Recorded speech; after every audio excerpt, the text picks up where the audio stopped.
What's going on, everybody? This is Goodrum here, and even though my channel doesn't officially start until next week, I got some equipment coming in. I certainly couldn't start this channel without talking about one of the biggest bodybuilding shows that just ended yesterday here, and that would be, of course, Mr. Olympia. Now, for most people, I know people cover the bikini, the physique, the classic physique. I ain't got time for all that there. I'm only going to cover the basics here, which is not only the men's Mr. Olympia, but just the top 5 and just my honest opinion. And the good thing about my personal opinion is it's not going to be moderated, remunerated, or monetized in any way whatsoever. So here's the real facts, and I'm just going to go down the top 5 just in general order. Let's start with Shawn Rhoden. And Shawn Rhoden, great guy, great physique there, with the exception of that distension that was coming out there. And honestly, in my opinion, it wasn't so bad there, but the biggest thing about Shawn Rhoden is that he actually relaxes way too much in between poses there. And I think that if he didn't relax so much when he was doing his quarter turns or, a couple of his other poses, such as the turning around to the side there, a lot of judges probably wouldn't pick up on it there. You have to remember, bodybuilding is a show of mystique. You have to show your best parts, and you got to somewhat hide your other parts here. But I think the biggest thing that hurt Shawn Rhoden is the fact that he was just too relaxed there. He's got to tighten up a bit when it comes to his posing there, because you're at the biggest game in the business there. And if the judges see one crack or one chink of the armor, then they're going to mark you off for it, plain and simple there. Now, it doesn't go for other people, such as Heath being the Mr. Olympia, but we'll get over to that in just a minute here. But let's go to, number 4, Dexter Jackson. He finished 4th place, about to turn 48 years old, in less than 2 months here. Now, I know some commentators went and said that he had some loose skin, and quite frankly, I didn't even really notice it at all there. And I don't think neither of the judges there. If he had some real loose skin, they probably would have marked him down for it there. He's still number 4, top 5 bodybuilders in the world. The one thing I did notice that Dexter Jackson actually has is 2 functioning kidneys here. So just a little hint here, Dexter Jackson is still going there. He's not slowing down. He's going to be competing next year. I didn't really see any loose skin. I don't even know where that comment even came in to begin with there. But, he did a really good job. He picked up, I believe, $55,000. Hey, you can get some barbecue and get busy any day on that. So let's go to number 3, William Bonac. Man, he's sharp. He's conditioned. He has everything in the book. The only biggest issue is simply size there. He's 5'7", and he runs into the same roadblocks that Sean Ray used to run into when he was coming up with Dorian Yates there. Honestly, as far as that's concerned, there's really nothing that William Bonac needs to do or can do.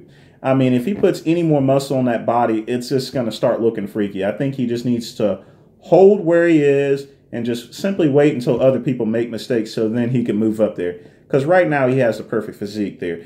If I can find any little critique there, he could possibly sharpen up or so forth. But the last thing William Bonac wants to do is he doesn't need to change the formula whatsoever. He needs to stick with kneel heel, and he needs to keep doing what he's doing there because he's doing a great job as far as I'm concerned there. There's nothing more he can do. 3rd place, that's an awesome victory. That's $100,000 in his bank account there. And that's not bad for being 5'7" there. I could see him for years to come. He can be a future Mr. Olympia there. The only thing that has to happen is the same thing that happened back in 2008 when Jay Cutler went and slipped and then Dexter Jackson had a chance to pick up the title. So William Bonac, you got to hold the line, hold the physique, don't screw anything else up as far as that's concerned.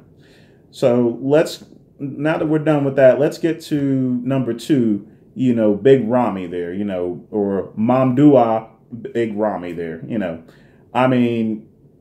he's a big guy. He's made a number of considerable improvements since last year. I think he's an awesome bodybuilder, and everything. The biggest thing that's going to hurt him there again is He just has to get some more conditioning, and not just more conditioning there. He needs some of that granddaddy muscle. He needs to get some more older muscle there. And I think that's only going to come with years to come there. Big Ramy's biggest issue is that he's got a lot of muscle there, but he built it up so fast there that it doesn't have that grainy, it doesn't have that built up look there. That muscle needs to age just like a side of beef there, you know, like a nice juicy porterhouse steak that you can get there, you know, at Sparks Steakhouse there. You know, you got to have that beef has got to age for at least a couple of years there when it comes to Big Ramy there. And I think that's his biggest thing. He also needs to get more condition there as well. I mean, his conditioning was improved since last year, but with his conditioning not on point there, along with not having that granddaddy muscle for now, he's got to really work on that conditioning there. If he had his conditioning, he may have challenged Phil Heath for the title itself there. But you know what? He still did a great job, over $200,000. Hey, you can't beat that with a bat. Hammer can't even touch that as far as I'm concerned. And finally, number one, Phil Heath once again wins. You know, 7-time Mr. Olympia there. But, you know, he's tied the record for Arnold Schwarzenegger. But, you know, I need to let Phil Heath and everyone else know is, Phil Heath, you still don't have that class like Arnold Schwarzenegger. You know, each and every time, and especially at the press conference there, you know, you had every opportunity whatsoever, you know, to be a gentleman and act professional. So what if someone throws a question out in the dark about Kai Green? You could have said, okay, he's not competing. You know, let's get on with the show. But then instead you go and shoot your mouth off and say, who cares about Kai Green? That means when you say comments like that, you're just simply asking for it from none other than Kai Green fans here whatsoever. But, you know, you make your boat there, you know, and you got to now sail in it there as far as I'm concerned. You know, congratulations on your 7th win. You know, as far as next year is concerned, I mean, I don't see anyone really beating you at this present time there. But, I mean, the only thing I wish is that you would simply work on your attitude and be a consummate professional. No different than when Chris Dickerson was a professional there. You have, when you're Mr. Olympia, you have to represent that title as such there. You know, I'm not saying you got to get up on and play a piano like I said, like I mentioned before, Chris Dickerson. You know, you don't have to go around and kiss babies. You don't have to go and help out with Hurricane Irma flood victims or anything like that. But you just need to be a professional there. Just treat people the way they want to treat it. Ignore the trolls there, because they keep because once again you got baited in again with Kai Green there, and you should have just let it as that. It's like, okay, he's not competing there. I'm not going to go and disrespect him there. But no, you just had to say, who cares about Kai Green there? You know, you got baited into that question there, and you got baited into that comment. You're going to hear more about it again, and that, you know, that doesn't hurt your personal fan base there, but it just simply makes it looks bad. It leaves a residue. It just leaves a residue of, boy, what's the best way to describe it there? Leaves a residue over that sandal that you have there. So, you know, a lot of people are going to remember your 7th win, and then a lot of other people are going to remember, you know, the comments that you said at the press conference here. But that's on you, of course, here. And that's my honest opinion about the Mr. Olympia as far as I'm concerned, as far as that top 5. You got $400,000. Try buying some class along with it there. But that's all for today.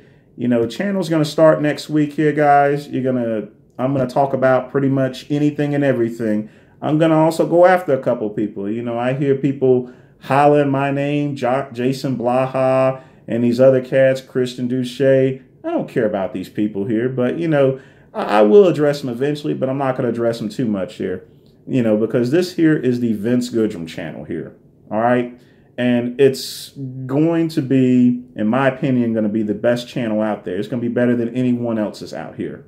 You're going to get real commentary, because I'm not paid off by anyone, not by the IFBB, not the NPC, not anyone else. It's just me. It's me. It's just that VINCE. And that's all I got to say for today. Bye-bye.